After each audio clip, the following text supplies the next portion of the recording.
forte implication, Paul Biya reçoit un message crucial de l'ONU. Le récent sommet des dirigeants de la Communauté économique et monétaire d'Afrique centrale, CEMAC, qui s'est tenu au Cameroun a tapé dans l'œil. Les pays membres de la CEMAC, à savoir le Cameroun, la République centrafricaine, la République du Congo, le Gabon, la Guinée équatoriale et le Tchad, ont consolidé leurs liens à Yaoundé, au Palais de l'Unité, le 17 mars 2023.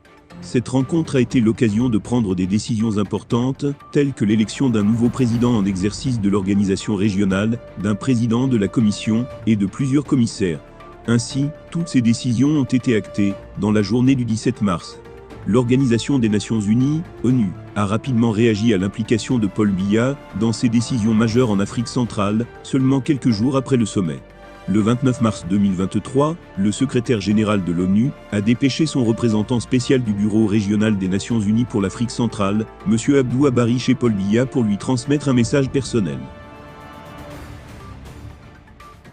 Après un entretien approfondi avec le président de la République Paul Biya, M. Abdou Abari s'est adressé à la presse pour faire part du message personnel du secrétaire général de l'ONU, M. Antonio Guterres.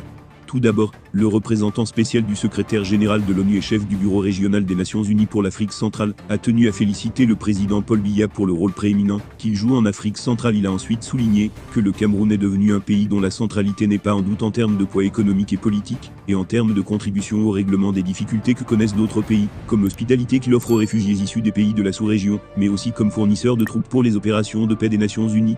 Autre point exposé, M. Abdou Abari a exprimé sa disponibilité totale à continuer à œuvrer pour la paix, la stabilité et la prospérité au Cameroun, mais aussi dans l'ensemble des 11 pays de la Communauté économique des États de l'Afrique centrale, CIAC.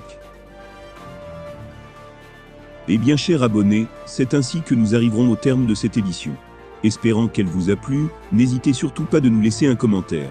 Merci et à bientôt pour une nouvelle édition.